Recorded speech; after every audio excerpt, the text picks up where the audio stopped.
Welcome to Adobe Photoshop CS6, Crop Tool, Eyedropper Tool, Spot Healing Brush, Content Aware Tool, and Brush Tool.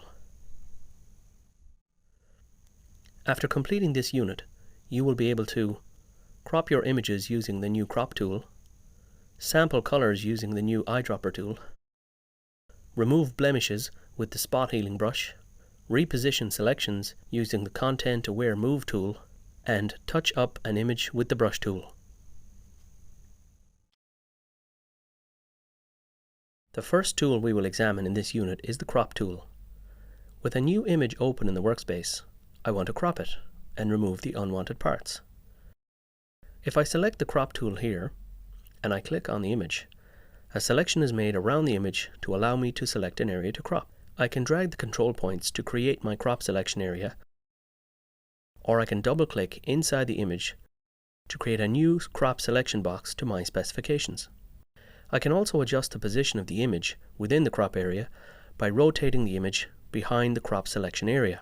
This is a new feature of CS6, which allows you to easily visualize the final crop once you have completed it, because the crop selection area remains horizontal while the image rotates in the background.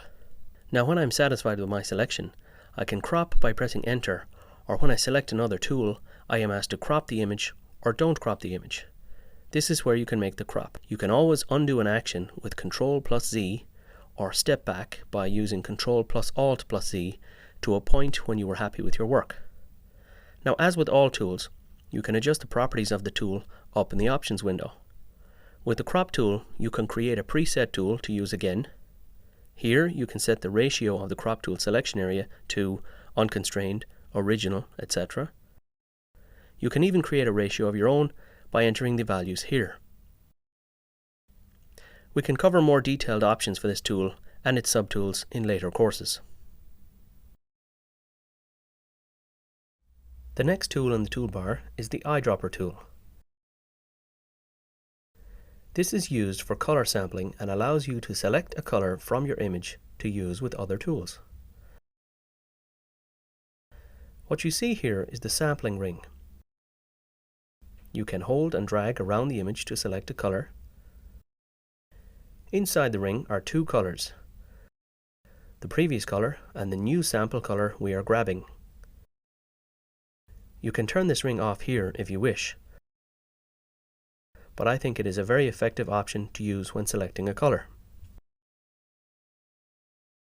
Here in the Options window, the other selection option is to sample all layers or just the current one, etc., but we can cover these in future courses. Now, when we select from the image, it makes a single selection from the pixel it is on. This can be altered in the Options window here by changing the sample size. The larger the sample size, the more accurate a color match you can get. So 5 by 5 pixels is usually good for most things, but the largest options are only really useful if you have a very high resolution image. The color you are sampling is appearing here in the foreground color palette.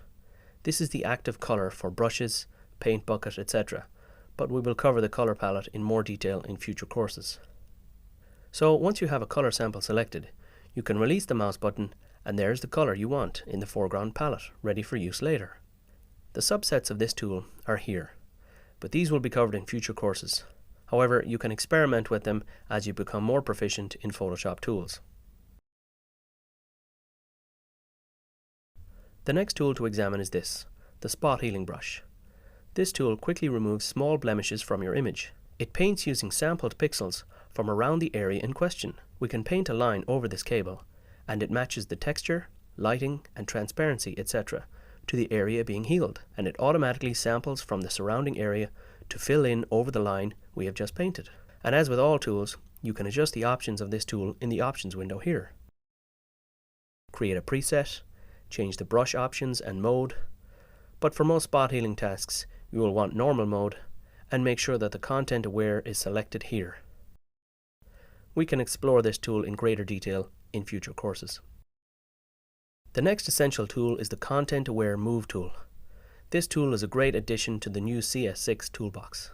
Once you have made a selection, I'll just freehand create a selection here. If I drag the selection with the basic Move tool, you can see the hole left after it, which is not good. I'll just undo that now, and you can use the Content Aware Move tool. Now with the Content Aware, it can fill in the missing pixels automatically. It samples the image and fills the content. Now you can refine this tool in the Options window by changing its mode from Move to Extend, and its adaptation from very loose to very strict. The final tool we will look at in this unit is the Brush tool. This has not changed much over time, but is still essential for working in Photoshop. This simple tool is basically a very accurate paintbrush. You can left click, hold and drag to paint onto your image, like this. The color is determined by the foreground palette color here. And the size of the brush head is, of course, up in the Options window. Here you can alter the brush head size, hardness of the edge, and select a preset brush. Other options here are mode, opacity, etc. You can experiment with these to find any brush you like. We can explore these options and the subset tools in greater detail in future courses. And as with all brush tools, you can use the shortcut of the square brackets to increase and decrease the size of the brush, like this. The crop tool allows you to resize and rotate your images. The eyedropper samples colors from your image to use with other tools. The spot healing brush can make blemishes disappear. The Content Aware tool allows you to reposition selections without leaving a space underneath. The brush tool lets you paint freehand on top of your image.